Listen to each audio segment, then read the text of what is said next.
नमस्कार दोस्तों, चलिए जानते हैं राजस्थान की 50 फटाफट बड़ी खबरों को सिर्फ 10 मिनट में। लेकिन उससे पहले आप यह वीडियो किस जगह से देख रहे हैं हमें कमेंट में जरूर बताएं। ग्रामीण इलाकों में इंटरनेट कनेक्टिविटी सुधारने के लिए नए टावर लगाने की योजना को मंजूरी मिल गई है। इससे गांवों में डिजिटल सेवाएं बेहतर होंगी और लोग ऑनलाइन सुविधाओं का लाभ उठा सकेंगे। यह कदम शिक्षा, स्वास्थ्य और रोजगार के अवसरों को भी बढ़ावा देने में मददगार साबित होगा।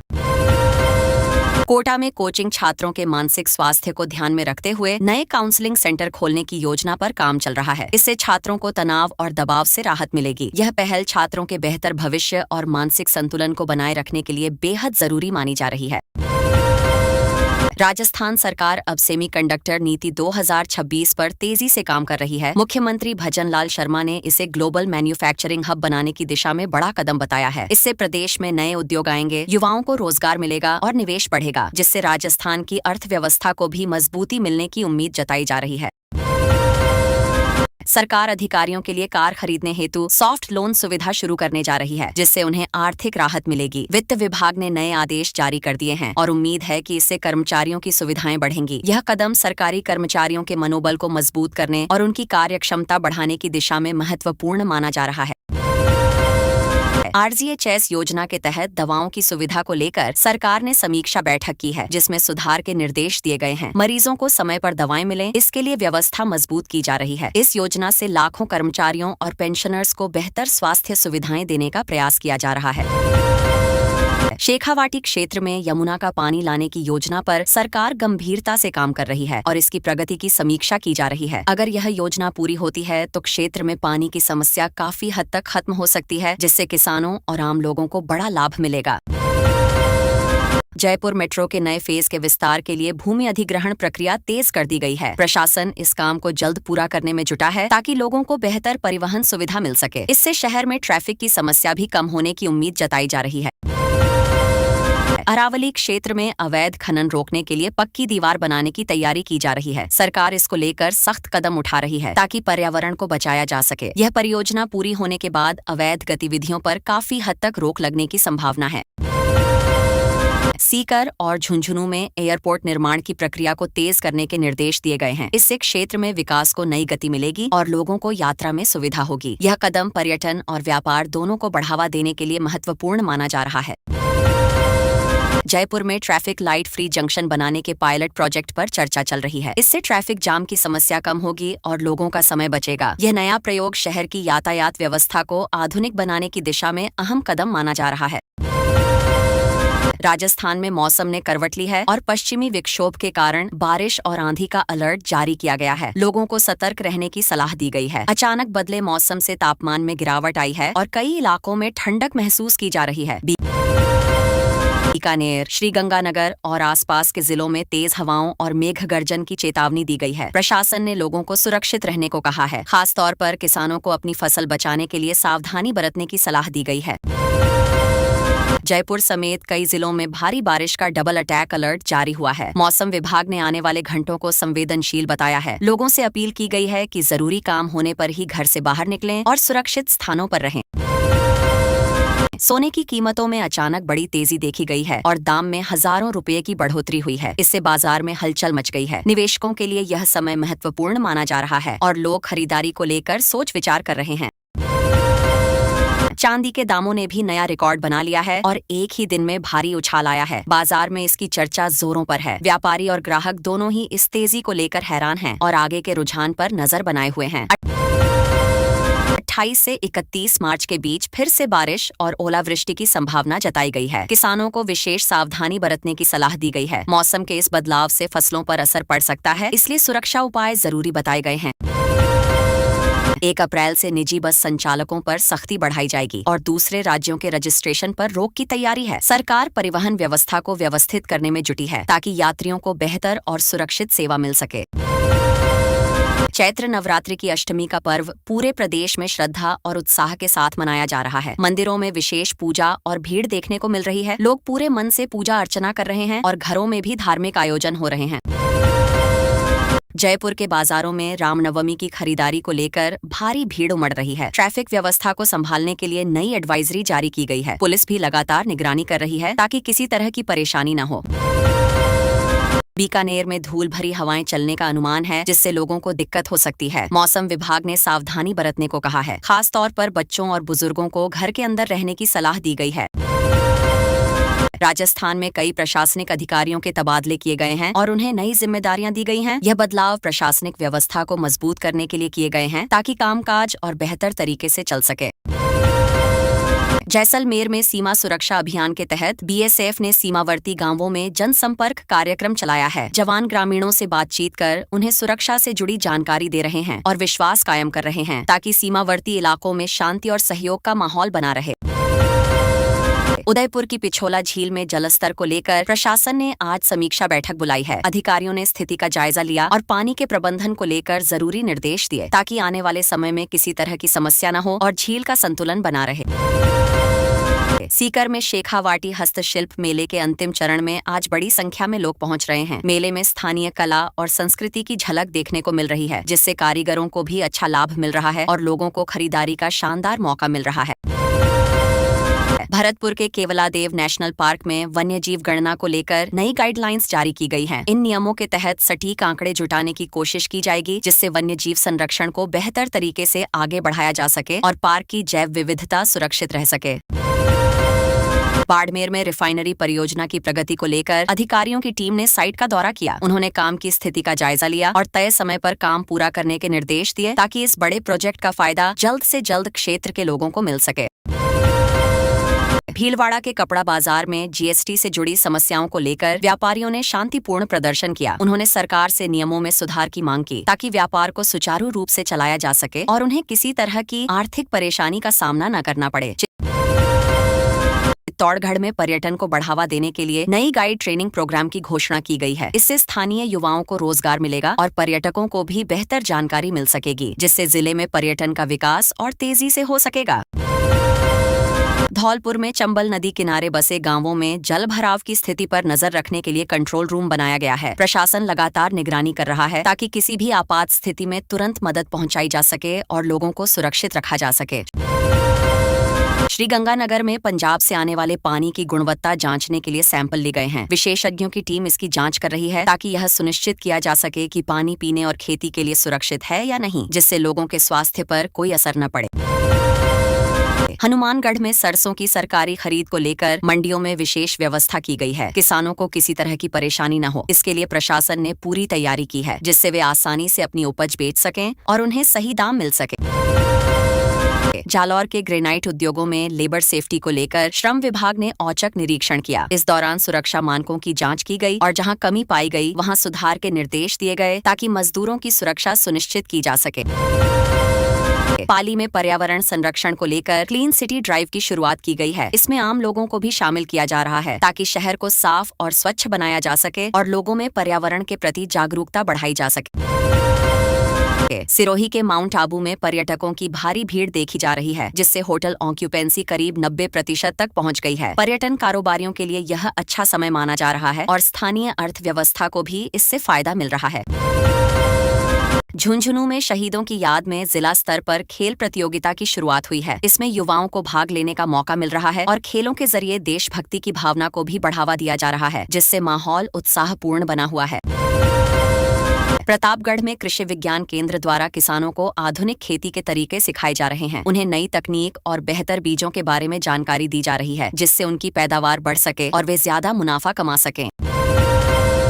राजसमंद के मार्बल क्षेत्र में सुरक्षा ऑडिट के लिए ड्रोन सर्वे किया गया है। इससे खदानों की स्थिति और सुरक्षा व्यवस्था का सही आंकलन किया जा सकेगा, ताकि किसी भी दुर्घटना को रोका जा सके और काम सुरक्षित तरीके से किया जा सके। बांसवाड़ा में माही बांध के रखरखाव को लेकर सिंचाई विभाग की टीम ने तकनीकी निरीक्षण किया। उन्होंने बांध की स्थिति को देखा और जरूरी मरम्मत के निर्देश दिए, ताकि पानी की आपूर्ति और सुरक्षा दोनों को बेहतर बनाए रखा जा सके। टोंक में पुरानी हवेलियों के संरक्षण के लिए आर्कियोलॉजिकल टीम ने सर्वे शुरू किया है। इसका मकसद ऐतिहासिक धरोहरों को बचाना और उन्हें नई पहचान देना है, जिससे आने वाली पीढ़ियां भी इस विरासत को देख और समझ सकें। राजस्थान के सभी जिला मुख्यालयों पर डिजिटल साक्षरता को लेकर कार्यशालाएं आयोजित की जा रही हैं। इसमें लोगों को ऑनलाइन सेवाओं का इस्तेमाल सिखाया जा रहा है, ताकि वे डिजिटल युग के साथ कदम मिला सकें और सरकारी सुविधाओं का आसानी से लाभ उठा सकें। प्रदेश में तापमान में उतार चढ़ाव बना हुआ है और आने वाले दिनों में हल्की बढ़ोतरी की संभावना है। इससे गर्मी धीरे धीरे बढ़ने के संकेत मिल रहे हैं और लोगों को मौसम के अनुसार तैयारी करने की जरूरत है। स्वास्थ्य विभाग ने मौसमी बीमारियों को देखते हुए अस्पतालों को अलर्ट पर रहने को कहा है। डॉक्टरों को पूरी तैयारी रखने के निर्देश दिए गए हैं ताकि मरीजों को तुरंत इलाज मिल सके और किसी तरह की परेशानी न हो। आमेर और नाहरगढ़ किले में पर्यटकों की संख्या बढ़ गई है, जिससे सुरक्षा व्यवस्था कड़ी कर दी गई है। प्रशासन पूरी निगरानी रख रहा है ताकि पर्यटकों को सुरक्षित और बेहतर अनुभव मिल सके। जोधपुर और उदयपुर में पर्यटन विकास के लिए नए टेंडर जारी किए गए हैं। इससे इंफ्रास्ट्रक्चर बेहतर होगा और पर्यटकों को अधिक सुविधाएं मिलेंगी, जिससे पर्यटन उद्योग को भी फायदा होगा। निजी स्कूलों की फीस बढ़ोतरी को लेकर अभिभावकों ने प्रदर्शन किया है और सरकार से हस्तक्षेप की मांग की है। लोग चाहते हैं कि फीस पर नियंत्रण रखा जाए ताकि बच्चों की पढ़ाई प्रभावित न हो। कृषि विभाग ने किसानों को मौसम को देखते हुए कटी फसलों को सुरक्षित रखने की सलाह दी है। इससे नुकसान से बचा जा सकता है और किसानों की मेहनत सुरक्षित रह सकेगी। राजस्थान के कई इलाकों में मौसम ने करवट ली है और आज के साथ कल यानी 26 मार्च के लिए भी बारिश और ओलावृष्टि का अलर्ट जारी किया गया है। किसानों और आम लोगों को सतर्क रहने की सलाह दी गई है, क्योंकि अचानक बदलते मौसम से फसलों और जनजीवन पर असर पड़ सकता है। डूंगरपुर में आज से प्रशिक्षण महाअभियान 2026 की शुरुआत हो गई है, जिसमें युवाओं को अलग अलग क्षेत्रों में स्किल ट्रेनिंग दी जाएगी। प्रशासन का कहना है कि इससे युवाओं को रोजगार के बेहतर मौके मिलेंगे और वे आत्मनिर्भर बन सकेंगे, जिससे जिले में आर्थिक स्थिति भी मजबूत होगी। पश्चिमी विक्षोभ के सक्रिय होने से जयपुर, जोधपुर और बीकानेर संभाग में मौसम अचानक बदल गया है। कहीं तेज हवा चल रही है तो कहीं बादल छाए हुए हैं। मौसम विभाग ने लोगों को सावधानी बरतने को कहा है, खासकर उन इलाकों में जहां ओलावृष्टि की संभावना ज्यादा बनी हुई है। राजस्थान बोर्ड ने 10वीं कक्षा का रिजल्ट जारी कर दिया है और छात्र अब आधिकारिक वेबसाइट पर जाकर अपना परिणाम देख सकते हैं। इस बार पास प्रतिशत काफी अच्छा रहा है, जिससे छात्रों और अभिभावकों में खुशी का माहौल है। वहीं आगे की पढ़ाई को लेकर तैयारी भी शुरू हो गई है। जयपुर में आज सोने की कीमतों में गिरावट देखी गई है, जिससे बाजार में हलचल बढ़ गई है। 24 कैरेट सोना प्रति 10 ग्राम सस्ता हुआ है, जिससे खरीदारी करने वालों के लिए यह अच्छा मौका माना जा रहा है। हालांकि निवेशकों के बीच थोड़ी चिंता भी देखी जा रही है। अजमेर में चैत्र नवरात्रि के चलते मंदिरों में श्रद्धालुओं की भारी भीड़ उमड़ रही है। प्रशासन ने सुरक्षा के पुख्ता इंतजाम किए हैं ताकि किसी तरह की अव्यवस्था न हो। श्रद्धालु पूरे उत्साह और भक्ति भाव से पूजा अर्चना कर रहे हैं और माहौल पूरी तरह धार्मिक बना हुआ है। अलवर में टीबी मुक्त भारत अभियान के तहत आज विशेष स्वास्थ्य शिविर लगाए गए हैं। इन शिविरों में लोगों की जांच की जा रही है और जागरूकता भी फैलाई जा रही है ताकि इस बीमारी को जड़ से खत्म किया जा सके और ज्यादा से ज्यादा मरीजों को समय पर इलाज मिल सके।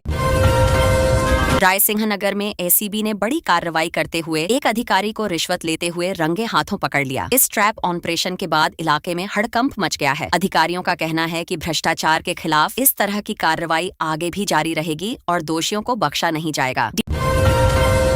डीडवाना में आज कैबिनेट मंत्री राज्यवर्धन सिंह राठौड़ का भव्य स्वागत किया गया। स्थानीय लोगों और कार्यकर्ताओं ने जोरदार तरीके से उनका स्वागत किया। कार्यक्रम के दौरान उन्होंने विकास कार्यों और योजनाओं को लेकर चर्चा की और लोगों की समस्याएं भी सुनी, जिससे माहौल काफी उत्साहित नजर आया।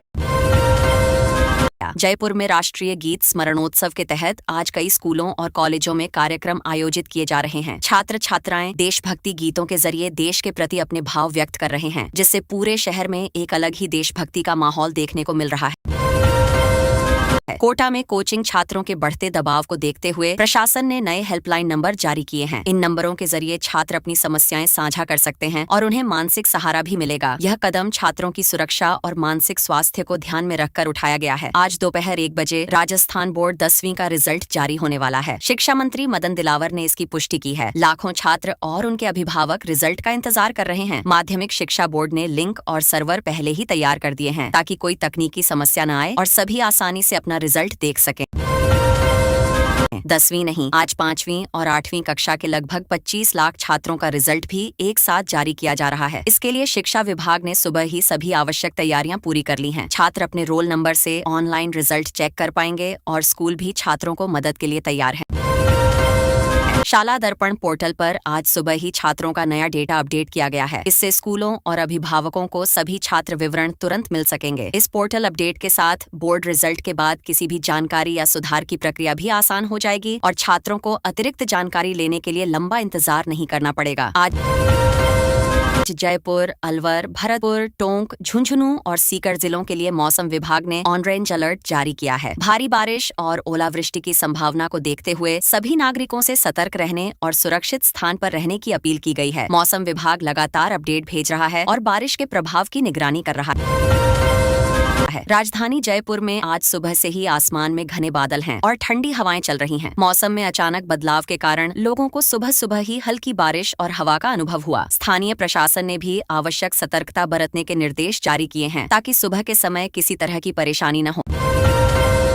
पूर्व मुख्यमंत्री अशोक गहलोत ने आज सुबह सोशल मीडिया पर पोस्ट कर राज्य की स्वास्थ्य सेवाओं की स्थिति पर सवाल उठाए हैं। उन्होंने कहा कि अस्पतालों में खून और जरूरी दवाइयों की कमी गंभीर है। उनकी टिप्पणी के बाद स्वास्थ्य विभाग में हड़कंप मचा है और आज ही बैठक बुलाई गई है। जयपुर के SMS अस्पताल और जनाना अस्पताल में खून की कमी को देखते हुए स्वास्थ्य विभाग की आपात बैठक आज सुबह हुई। अधिकारियों ने कहा कि तुरंत स्टॉक बढ़ाने और ब्लड बैंक नेटवर्क को सक्रिय करने की जरूरत है। नागरिकों से भी रक्तदान करने की अपील की गई ताकि मरीजों को समय पर मदद मिल सके। राजस्थान सरकार ने खेजड़ी और अन्य हरे पेड़ों के संरक्षण के लिए सख्त कानून लाने की प्रक्रिया तेज कर दी है। इससे पेड़ काटने और नुकसान पहुंचाने पर भारी जुर्माना और कार्रवाई सुनिश्चित होगी। अधिकारियों ने कहा कि नई व्यवस्था जल्द लागू कर दी जाएगी और नागरिकों को पेड़ों की सुरक्षा के प्रति जागरूक किया जाएगा। पेड़ों के संरक्षण से जुड़े नए विधेयक का संशोधित प्रारूप आज तैयार किया जा सकता है। कैबिनेट की सब कमेटी ने इसे अंतिम रूप देने की तैयारी कर रखी है। इसके बाद इसे विधानसभा में पेश किया जाएगा। इससे राजस्थान में हरित क्षेत्र की सुरक्षा और पर्यावरण संरक्षण की दिशा में बड़ा कदम उठाया जाएगा। उदयपुर में आज सुबह एक SHO और हेड कांस्टेबल के बीच लाखों की डील का मामला सामने आया। पुलिस विभाग में हड़कंप मचा हुआ है और जांच शुरू हो गई है। प्रशासन ने कहा कि भ्रष्टाचार पर किसी तरह का समझौता नहीं होगा और दोषियों के खिलाफ कड़ी कार्रवाई होगी। जयपुर में खाद्य सुरक्षा विभाग ने आज सुबह छापेमारी कर भारी मात्रा में नकली पनीर और घी जब्त किया। यह सामग्री बाजार में बेचने के लिए तैयार थी। अधिकारियों ने कहा कि इस तरह की फर्जी सामग्री से लोगों का स्वास्थ्य खतरे में पड़ता है, इसलिए कार्रवाई जरूरी थी और दोषियों को जेल भेजा जा सकता है। अजमेर शरीफ में एक गायक द्वारा मंच छोड़ने के मामले को लेकर आज स्थानीय चर्चाएं तेज हैं। आयोजकों और प्रशासन के बीच बैठक चल रही है ताकि स्थिति को शांत किया जा सके। श्रद्धालु और आम जनता भी इस विवाद पर चर्चा कर रहे हैं और जल्द समाधान की उम्मीद है। जोधपुर के करीब 120 श्रद्धालु दुबई में फंस गए हैं। प्रशासन उनकी सुरक्षित वापसी के प्रयास कर रहा है। एयरलाइंस और कांसुलेट से संपर्क कर उन्हें आज ही देश वापस लाने की प्रक्रिया में तेजी लाई जा रही है। परिवार वाले और समाजजन भी उनके सुरक्षित आने की प्रतीक्षा में हैं। राजस्थान की प्रमुख मंडियों में आज नई सरसों की आवक शुरू हुई है। हालांकि किसानों को बारिश और मौसम की अनिश्चितता के कारण चिंता है। व्यापारियों ने कहा कि आवक अच्छी है, लेकिन अगर मौसम बिगड़ा तो बाजार में दाम प्रभावित हो सकते हैं। किसानों ने मंडी में आने वाली नई फसल के लिए तैयारी कर ली है। हाउसिंग बोर्ड ने आज जयपुर और कोटा में प्रीमियम संपत्तियों की नीलामी के लिए रजिस्ट्रेशन प्रक्रिया शुरू कर दी। इच्छुक लोग ऑनलाइन रजिस्ट्रेशन कर सकते हैं। अधिकारियों ने कहा कि नीलामी पारदर्शी होगी और सभी नियमों का पालन किया जाएगा ताकि